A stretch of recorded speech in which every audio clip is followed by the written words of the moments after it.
बिस्मिल्लाहिर्रहमानिर्रहीम। मेरे तमाम देखने वाले नाज़रीन अस्सलाम वालेकुम। मैं हूँ शिराज मुग़ल, आप देख रहे हैं मेरा यूट्यूब चैनल। नाज़रीन, आज इस वीडियो में हज़रत जाफ़र तैयार रज़ी अल्लाह ताला अन्हो के हवाले से आपको बताऊँगा।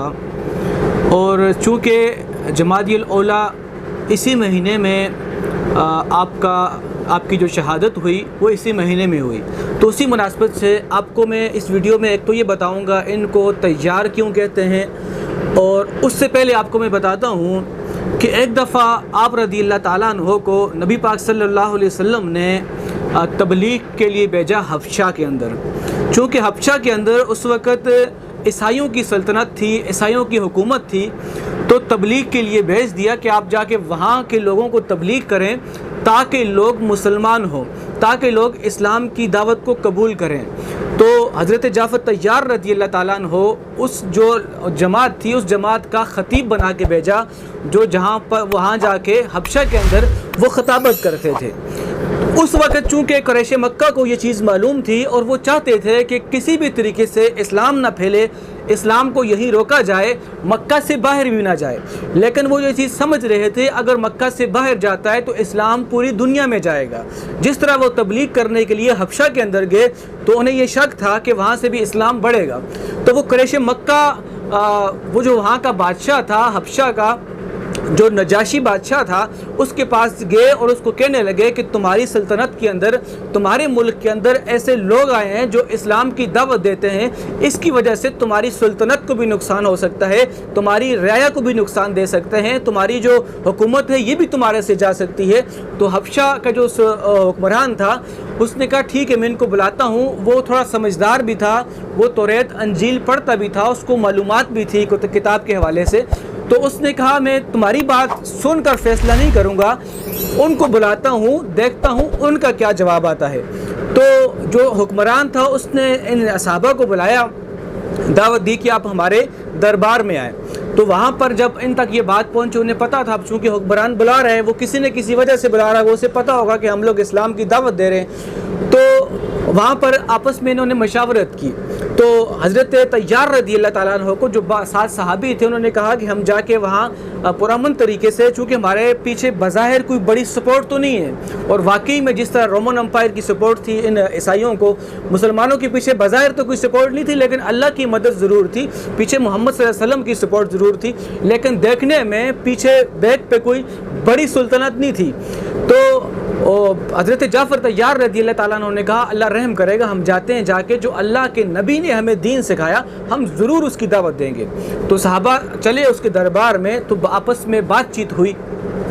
तो जब इन्होंने दावत भी दे दी, उससे बातचीत भी होगी, उसने कुछ सवाल किए, वो जवाब भी दे दिए, वो मुतमईन भी हो गया। फिर वापसी जब बाहर निकलने लगे तो मुशरिकीन मक्का ने देखा कि अब तो ये ऐसे ही वापसी लौट रहे हैं, बादशाह ने इनको छोड़ दिया। तो मुशरिकीन मक्का ने फिर जाके बादशाह के कानों में कहा कि ये लोग जो हैं आपके जो ईसा अलैहिस्सलाम है उनके बारे में बुरा भला कहते हैं, आप इनसे ज़रा सवाल तो करें ये क्या कहते हैं आपके ईसा अलैहिस्सलाम के बारे में।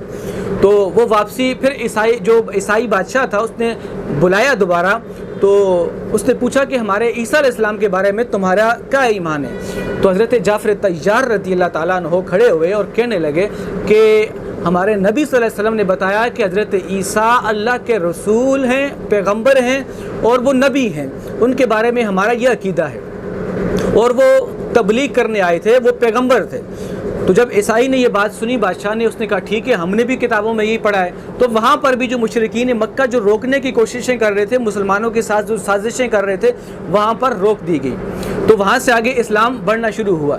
इसके अलावा जब हज़रत जाफ़र तैयार रज़ी अल्लाह ताला अन्हो को, जो मैंने जंग मोता पर एक तफसील से वीडियो बनाई भी इससे पहले, आप वो भी सुन सकते हैं, इसमें मुख्तसरन आपको बताऊंगा। हज़रत जाफ़र तैयार रज़ी अल्लाह ताला अन्हो जब जंग मोता के अंदर आपको भेजा गया था, आपके साथ बहुत सारे सहाबा और भी साथ थे, जिसमें हज़रत खालिद बिन वलीद, जिसमें आपको सैफुल्लाह का लक़ब मिला, जिस जंग के अंदर जो रोमन एम्पायर के ख़िलाफ़ थी, जो ईसाइयों के ख़िलाफ़ थी, वहाँ पर ईसाइयों का जो कल्ला था उसके ख़िलाफ़ उन्होंने मुहासरा किया था। उससे पहले ईसाई जंग करने के लिए मदीना शरीफ आ रहे थे, नबी सल्लल्लाहु अलैहि वसल्लम ने इनको मुसलमानों को लश्कर बना के, जिसमें कह रहे हैं कुछ रवायात में 30,000 की फ़ौज भी है, किसी में 60,000 की फ़ौज भी है, ये बना के भेजी थी। ईसाइयों की 3 लाख की फ़ौज आ रही थी मुसलमानों को शहीद करने के लिए, जो मुसलमानों को कह रहे थे मदीना पर हमला करके मुसलमानों को ख़त्म करेगी। ये तफसील से मैंने वीडियो बनाई है, मुख्तसरन आपको बताऊँगा। کہ ان کو تیار کیوں کہتے ہیں۔ جب جنگ شروع ہوئی تو پہلے ایک سپہ سالار تھے، ان کے ہاتھ میں جھنڈا تھا، پھر آپ کے ہاتھ میں جب جھنڈا آیا تو آپ نے بڑی کوشش کر کے جھنڈے کو نیچے نہیں گرنے دیا، اور یہ جو خبر تھی نبی صلی اللہ علیہ وسلم مسجد نبوی کے اندر بیٹھ کر اصحابہ اکرام کو بتا رہے تھے کہ یہاں پر آج یہ شہید ہو گیا، ابھی جھنڈا ان کے ہاتھ میں ہے، ابھی جھنڈا ان کے ہاتھ میں ہے، اب جو ہے جھنڈا ان کے ہاتھ میں ہے۔ پھر جیسے حضرت جعفر رضی اللہ تعالیٰ عنہ کے ہاتھ میں جھنڈا آیا، آپ کے یہ بازو بھی کاٹ دیا مشرکین نے، عیسائیوں نے، تو یہ دوسرا بازو بھی کاٹ لیا۔ آپ نے پوری کوشش کر کے جھنڈا اپنے دانتوں کے نیچے دبا کر بھی کھڑا کر کے رکھا، حتیٰ کہ جب تک آپ کی سانس نہیں نکلی جھنڈا اپنے زمین پر نہیں گرنے دیا۔ اور جیسے آپ کی سانس نکلی اس کے بعد نبی صلی اللہ علیہ وسلم نے خوشخبری دی صحابہ کو کہ جعفر کے دونوں بازو کٹ چکے ہیں، لیکن اللہ تعالیٰ نے جنت کے اندر ان کو 2 پر دے دیے ہیں جس کی وجہ سے وہ جنت کے اندر اڑ رہے ہیں، تو اسی وجہ سے آپ کو تیار بھی کہا جاتا ہے۔ تو آج آپ کو مختصراً آپ کو حضرت جعفر تیار رضی اللہ تعالیٰ عنہ کے حوالے سے بتایا۔ مسلمانوں دوسروں تک پیغام ضرور شیئر کرو تاکہ دوسرے مسلمانوں کو بھی اس کی خبر ہو۔